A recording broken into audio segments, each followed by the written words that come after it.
Hey guys, welcome back to YouTube channel. I am Om Prakash Saini और आज हम जो अनाउंस करने जा रहे हैं वो हमारा व्हाट्सएप नंबर है, जिसके माध्यम से हम आप तक विभिन्न प्रकार के आपकी आवश्यकता के अनुसार नोट्स उपलब्ध करवाएंगे। आपको अपना सब्जेक्ट और क्लास लिखकर हमें व्हाट्सएप करना है। आपको तुरंत आपके सब्जेक्ट के और आपकी क्लास के पूरे नोट्स जो भी अवेलेबल होंगे वो सेंड कर दिए जाएंगे। हमारे जो व्हाट्सएप नंबर रहेंगे वो हैं 86 96 60 85 41। आप इस नंबर पर हमें व्हाट्सएप कर सकते हैं। आप इस पर कॉल ना करें, कॉल रिसीव नहीं कर पाएंगे क्योंकि काफ़ी स्टूडेंट्स होते हैं वो कंटिन्यूसली इस पर कॉल करते हैं। Thank you so much. परिचय। बच्चों, आज हम रैखिक असमीका के बारे में जानेंगे। क्या कोई मुझे बता सकता है कि रैखिक असमीका क्या होती है? सर, असमीका में से कम या से अधिक के चिन्ह होते हैं। बहुत अच्छे। सर, तो रैखिक असमीका क्या होती है? रैखिक असमीकाएं वे कथन होते हैं जिनमें असमीका चिन्ह होते हैं। इस पाठ में आप रैखिक असमीकाओं के प्रश्नों को हल करना सीखेंगे।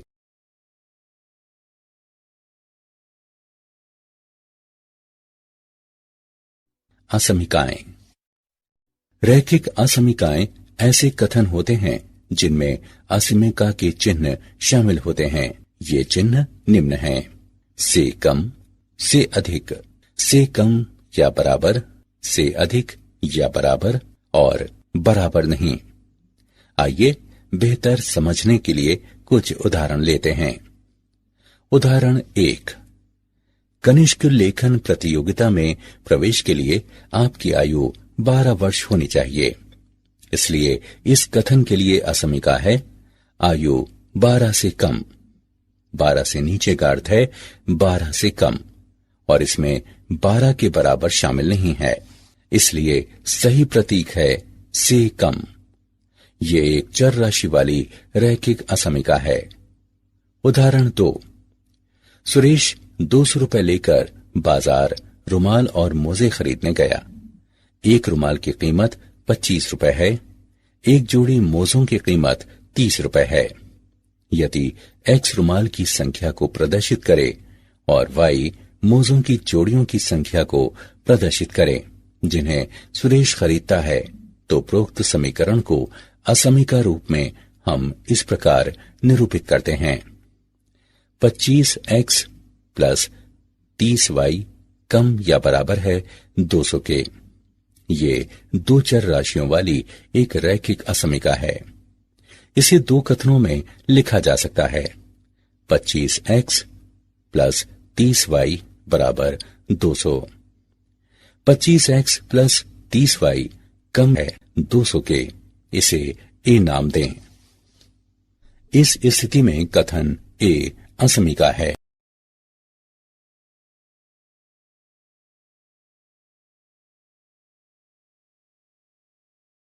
उदाहरण: एक आयत की लंबाई 5 सेंटीमीटर से अधिक है और इसकी चौड़ाई 4 सेंटीमीटर से अधिक है।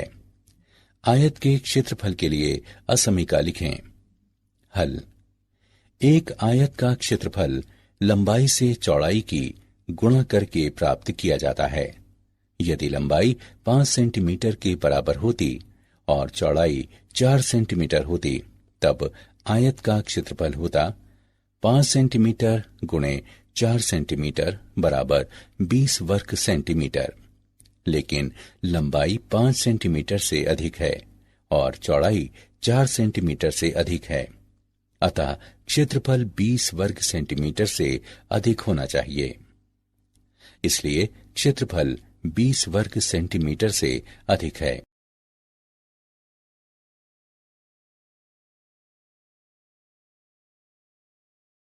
एक चर राशि के रैखिक असमीकाओं के बीजगणितीय हल और उनका आलेखीय निरूपण।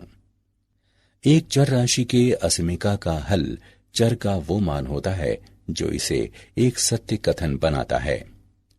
एक चर राशि के रैखिक असमीका को हल करने के नियम: एक, असमीका के चिन्ह को बिना प्रभावित किए हुए दोनों पक्षों की बराबर संख्याओं को जोड़ा जाता है या उससे घटाया जाता है।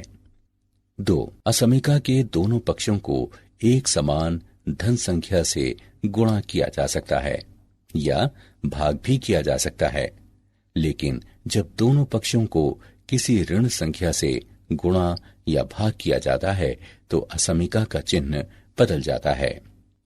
3. असमीका के किसी पद या पक्ष को दूसरे पक्ष में स्थानांतरित किया जा सकता है। साथ ही असमीका के चिन्ह को प्रभावित किए बिना उस पद या पक्ष के चिन्ह को बदल दिया जाता है।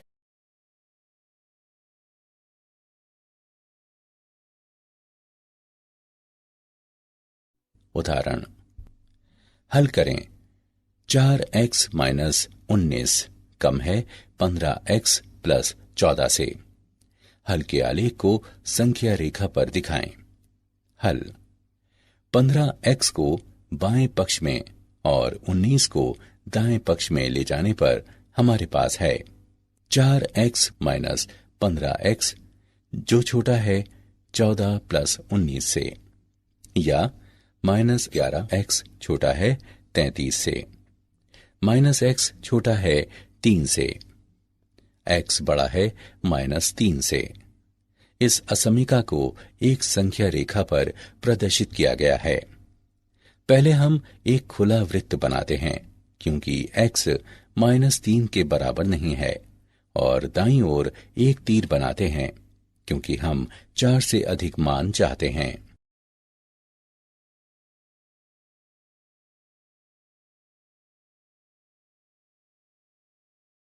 उदाहरण राम को गणित की 4 परीक्षाओं में ए ग्रेड प्राप्त करने के लिए न्यूनतम 360 अंकों की जरूरत है। उसकी पहली 3 परीक्षाओं में उसने 88, 96, 79 अंक अर्जित किए। ए ग्रेड प्राप्त करने के लिए चौथी परीक्षा में उसके कितने अंक होने चाहिए? हल मान लें कि राम चौथी परीक्षा में x अंक प्राप्त करता है, तब राम की परीक्षाओं के अंकों का योगफल 360 से अधिक या इसके बराबर होना चाहिए, अर्थात 88 प्लस 96 प्लस 79 प्लस x अधिक या बराबर है 360 के। इसका अर्थ है 263 प्लस x अधिक या बराबर है 360 के। इसका अर्थ है x अधिक या बराबर है 97 के। ए ग्रेड प्राप्त करने के लिए राम को चौथी परीक्षा में 97 या 97 से अधिक अंक प्राप्त करने चाहिए।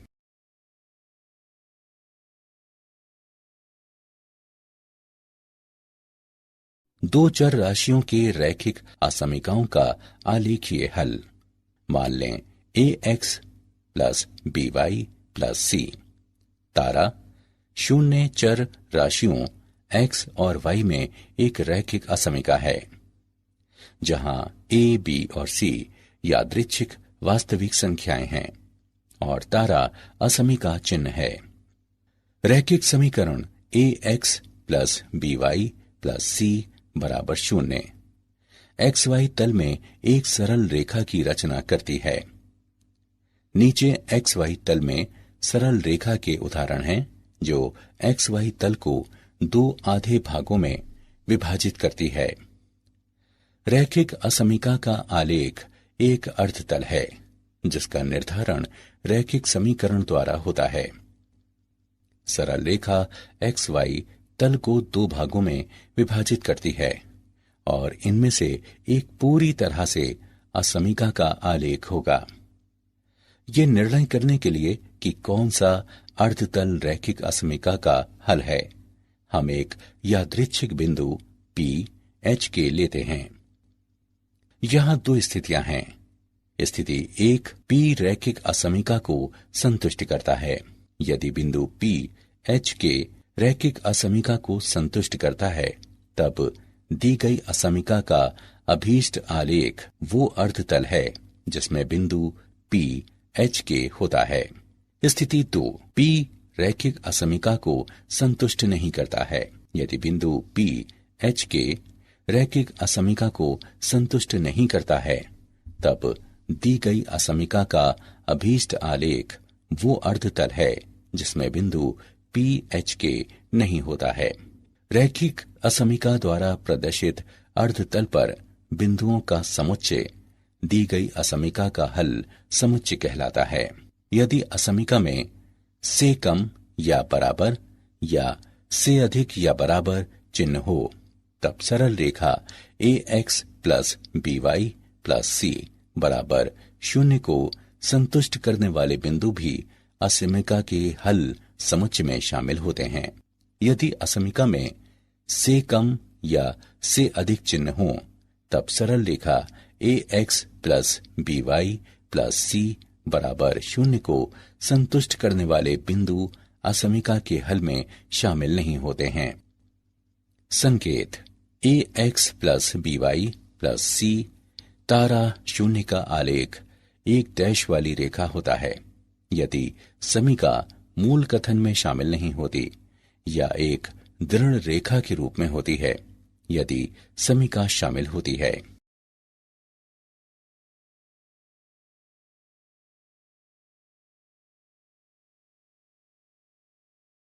उदाहरण, निम्न का आलेख बनाएं। x प्लस 2y कम या बराबर है 10 के। हल, दी गई असमीका है x प्लस 2y कम या बराबर है 10 के। संगत रैखिक समीकरण है x प्लस 2y बराबर 10। इसे एक नाम दें। अब हम रेखा 1 खींचेंगे। जब x बराबर 0, रेखा 1 दर्शाती है 0 प्लस 2y बराबर 10, y बराबर 5। अतः हम बिंदु 0, 5 को निरूपित करते हैं। जब y बराबर 0, रेखा 1 दर्शाती है x प्लस 2 गुणा 0 बराबर 10, x बराबर 10। अतः हम बिंदु 10, 0 को निरूपित करते हैं। 0, 5 और 10 0 को मिलाने वाली रेखा XY तल को 2 अर्ध तलों में विभाजित करती है। अब मान लें कि हम 0, 0 का चयन करते हैं, जो अर्ध तलों में से एक है, और निर्धारित करता है कि ये बिंदु दी गई असमीका को संतुष्ट करता है। 0 प्लस 2 गुणा 0 कम या बराबर है 10 के, जो कि सत्य है। अतः अर्धतल 1 दी गई असमीका का हल क्षेत्र है।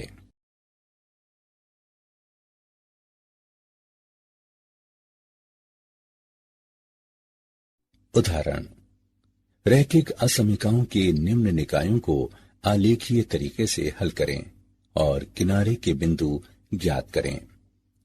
2x प्लस वाई कम या बराबर है 22 से। x प्लस वाई कम या बराबर है 13 से। 2x प्लस 5y कम या बराबर है 50 से। x अधिक या बराबर है 0 से। y अधिक या बराबर है 0 से। हल, असमीकाएं x अधिक या बराबर है 0 के और y अधिक या बराबर है 0 के गैर ऋणात्मक प्रतिबंध कहलाते हैं। हल, क्षेत्र प्रथम चतुर्थांश में स्थित है और हम अपने ध्यान को तल के उस भाग में सीमित कर सकते हैं। पहले हम रेखाओं को आलेखित करते हैं। 2x प्लस वाई बराबर 22, x बराबर 0 पर y बराबर 22 इस प्रकार की बिंदु 0, 22 है। y बराबर 0 पर x बराबर 11 इस प्रकार की बिंदु 11, 0 है। x प्लस y बराबर 13, x बराबर 0 पर y बराबर 13 इस प्रकार की बिंदु 0, 13 है। y बराबर 0 पर x बराबर 13 इस प्रकार की बिंदु 13, 0 है। 2x प्लस 5y बराबर 50, x बराबर 0 पर y बराबर 10 इस प्रकार है कि बिंदु 0, 10 है। y बराबर 0 पर x बराबर 25, इस प्रकार की बिंदु 25, 0 है।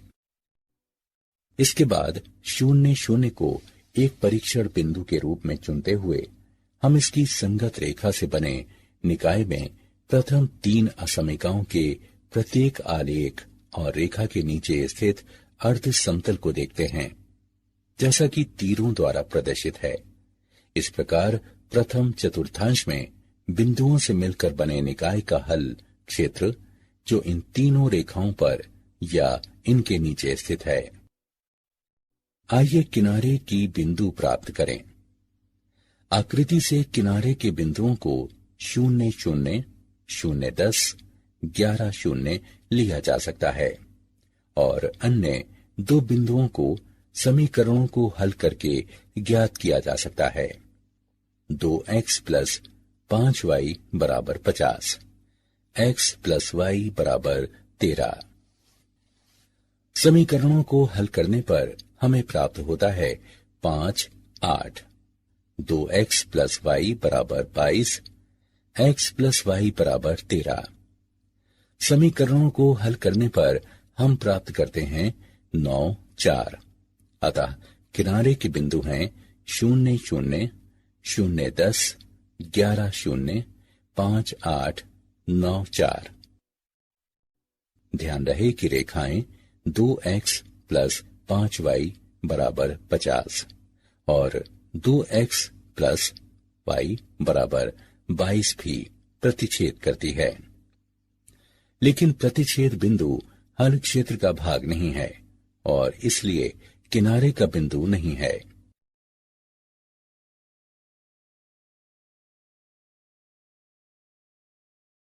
क्या आप जानते हैं, विलियम हेनरी यंग एक अंग्रेज गणितज्ञ थे जिन्होंने असमिकाओं में महत्वपूर्ण योगदान दिया है। असमिका चिन्हों का सर्वप्रथम प्रयोग अंग्रेज गणितज्ञ थॉमस हेरियॉट द्वारा किया गया।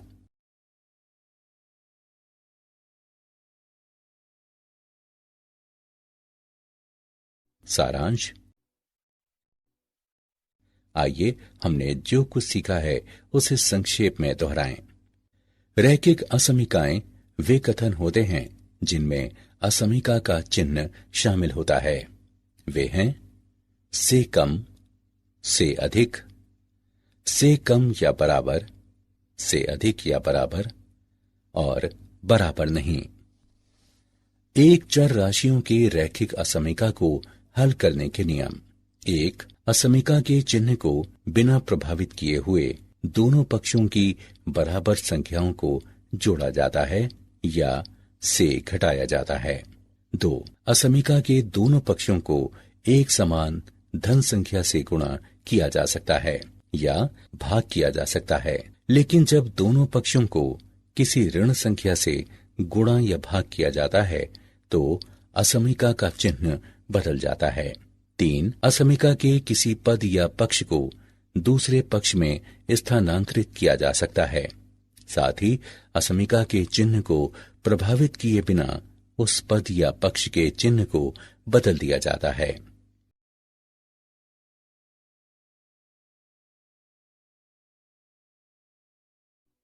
दो चर राशियों के रैखिक असमिकाओं का आलेखीय हल। यदि असमिका में से कम या बराबर या से अधिक या बराबर चिन्ह हो, तब सरल रेखा ax plus by plus c बराबर 0 को संतुष्ट करने वाले बिंदु भी असमिका के हल समुच्चय में शामिल होते हैं। और दूसरी ओर यदि असमिका में से कम या से अधिक चिन्ह हो, तब सरल रेखा ax plus by plus c बराबर 0 को संतुष्ट करने वाले बिंदु असमिका के हल में शामिल नहीं होते हैं। असमिका का आलेख एक डैश वाली रेखा होता है यदि समीका मूल कथन में शामिल नहीं होती, या एक दृढ़ रेखा के रूप में होती है यदि समीका शामिल होती है।